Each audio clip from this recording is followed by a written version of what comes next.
ओम शांती. आजची तारीख आहे 9 जून 2026. आज बाबा म्हणतात, मधुर मुलांनो, बाबांसोबत उडण्याकरिता संपूर्ण पवित्र बना, पूर्णतः समर्पित व्हा. हा देह माझा नाही, पूर्णपणे अशरीरी बना. प्रश्न आहे, उच्च ध्येयापर्यंत पोहोचण्यासाठी कोणती भीती काढून टाकली पाहिजे?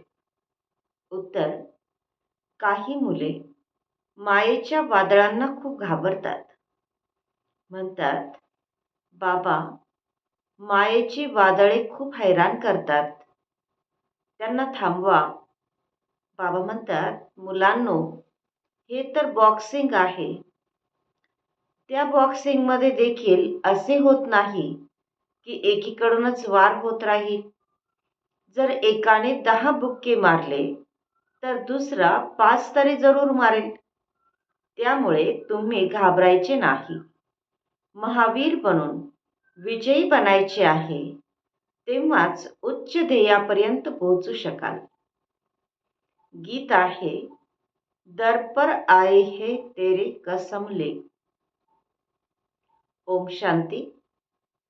जरूर गाण्यामध्ये कोणते तरी रहस्य भरलेले आहे, जे रेकॉर्ड खरेदी करून बाबा बसून त्याचा अर्थ समजावून सांगत आहे. यालाच म्हटले जाते जिवंतपणी मरून बाबांचे बनणे.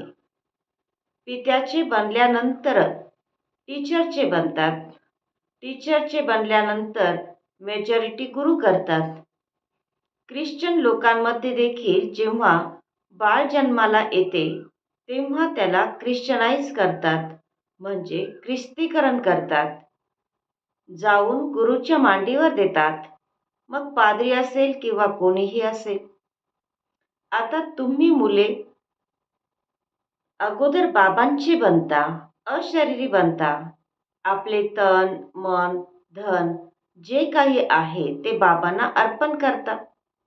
जिवंतपणी मरता, अर्थात आपण आत्मे बाबांची बनतो. हे बुद्धीमध्ये असले पाहिजे. ज्या काही वस्तू आहेत, ज्या काही वस्तू माझ्या आहेत, माझे शरीर, माझी धन, दौलत, नातेवाईक इत्यादी जे काही आहे, सर्वांना विसरून जाता. मेल्यानंतर सर्व काही विसरले जाते ना. किती मोठे ध्येय आहे. मी अशरीरी आत्मा आहे. भले बाबांचे बनले आहात, परंतु बाबा म्हणतात की तुमची आत्मा अपवित्र आहे. आत्म्याचे पंख तुटलेले आहेत. बाबांनी समजावून सांगितले आहे, आत्मा सर्वात जास्त तीव्र गतीने जात असते. आत्म्यापेक्षा वेगवान दुसरी कोणतीच वस्तू नाही. आत्म्यापेक्षा तीव्र गतीने कोणीही पोहोचू शकत नाही. अखेरीला मच्छरांसदृश्य सर्व आत्मे पळून जातात. कुठे जातात? पळत कुठे जातात? तर खूप दूर दूर सूर्यचंद्राच्याही पार पलीकडे, आणि तिथून मग परत यायचे नाहीये. त्यांचे रॉकेट इत्यादी तर जाऊन मग परत येते. सूर्यापर्यंत पोहोचू शकत नाही. आणि तुम्हाला तर त्याही पेक्षा खूप दूर जायचे आहे. सूक्ष्म वतनच्याही वर मूल वतनमध्ये जायचे आहे. आत्म्याला पंख मिळतात. हिशोब चुकता करून आत्मा पवित्र बनते. महाविनाशाच्या काळाची खूप महिमा लिहिलेली आहे.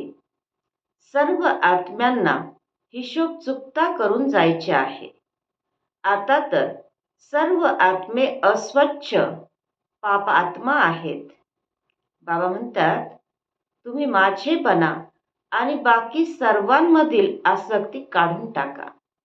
बाकी असे नाही की इथेच येऊन बसायचे आहे. नाही, तुम्हाला तुमचा कामधंदा करायचा आहे, घर सांभाळायचे आहे. मुलांना आपल्या मातापित्याचे ऋण फेडायचे आहे. त्यांची सेवा करून परतफेड करायची आहे. मुलांवर मातापित्याच्या संगोपनाचे ऋण चढते. आता बाबा तुमचे संगोपन करत आहेत. सुरुवातीला जे पण आले होते त्यांनी लगेच स्वतःला सरेंडर केले, समर्पित केले. स्वतःजवळ काहीच ठेवले नाही, सरेंडर केले. आणि त्या धनाने तुम्ही मुले भारताला पावन बनवत आहात. भारतच संपूर्ण पवित्र होता. भारतवासियांसारखे पवित्र, सुखी कोणीच असू शकत नाही. भारत सर्वात मोठे तीर्थ आहे, जिथे पतित पावन बाबा येऊन साऱ्या सृष्टीला, पतितांना देखील पवित्र बनवितात. आता ही तत्वे इत्यादी सर्व दुश्मन आहेत, शत्रू आहेत. भूकंप होईल, वादळे येतील, कारण तमोप्रधान आहेत. नैसर्गिक आपत्ती येतील, खूप दुःख देतील. यावेळी सर्व दुःखाच्याच गोष्टी आहेत. सतयुगामध्ये आहेत सर्व सुखाच्या गोष्टी. तिथे ही वादळे किंवा ही गरमी इत्यादी काहीच नसते. तुमच्यामध्ये देखील या गोष्टी फार थोड्यांनाच समजतात. आज आहेत, उद्या नाहीत, तर म्हणणार की काहीच समजलेले नाही. भले इथे येतात, परंतु सगळेच कायम थोडेच राहतात. इथून गेले की 10 दिवसानंतर समाचार लिहितात की बाबा अमक्याला मायेने खाल्ले. असे होत राहते. छोटे फूल जेव्हा मोठे होईल तेव्हाच तर त्याला फळ येईल.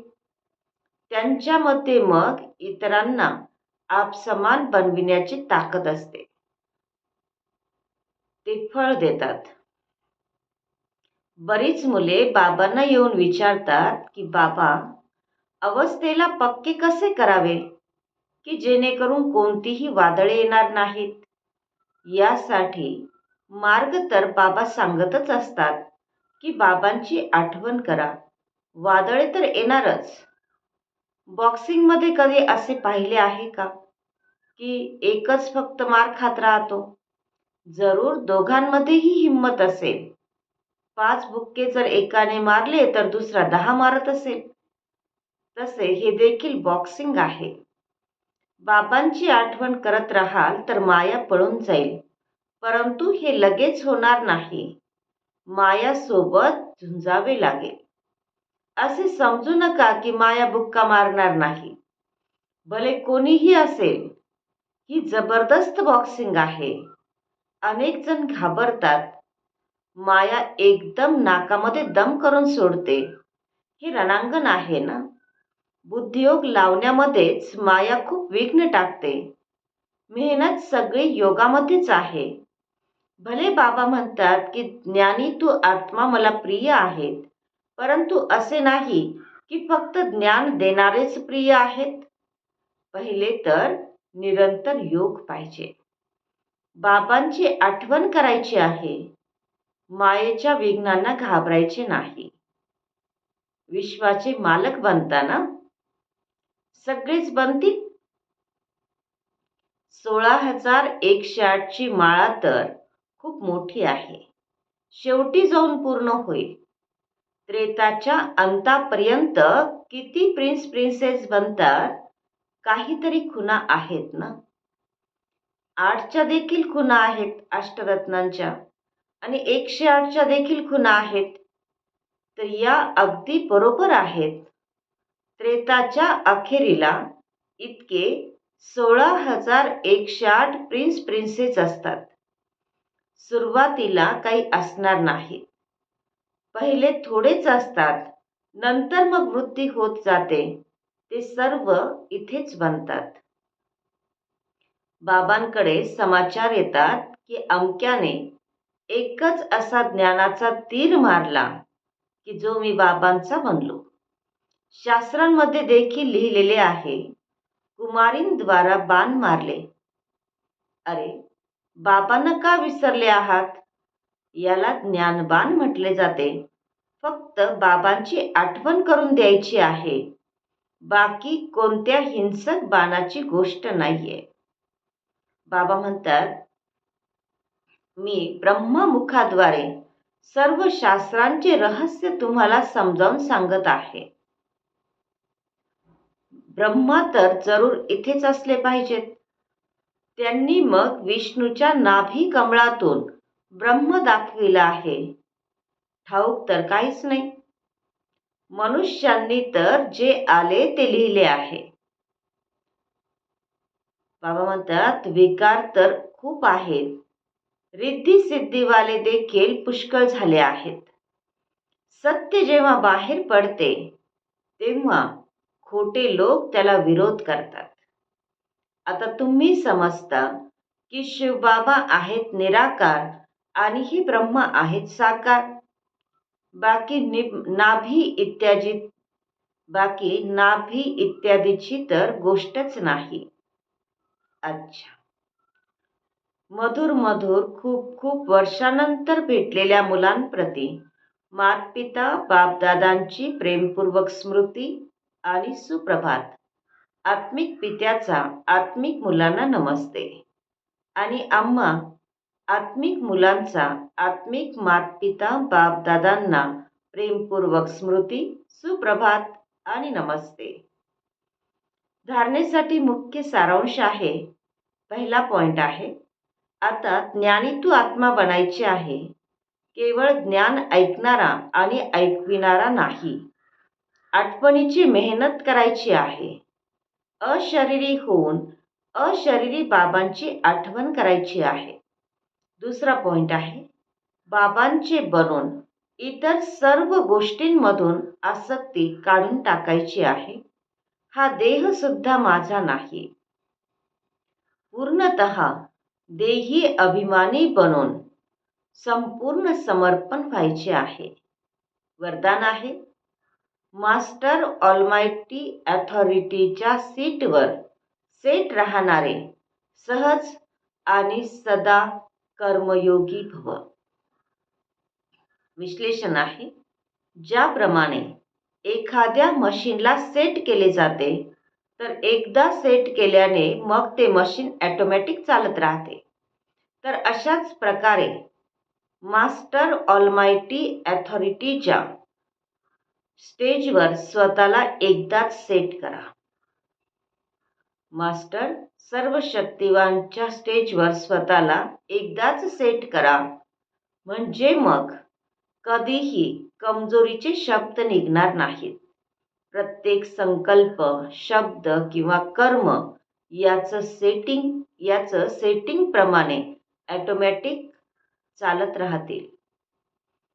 हीच सेटिंग सहज आणि कायमसाठी कर्मयोगी, निरंतर निर्विकल्प समाधीमध्ये राहणारा सहजयोगी बनवेल. आजचा सुविचार आहे, मीच्या ऐवजी बाबा बाबा म्हणणे हाच आठवणीचा पुरावा आहे.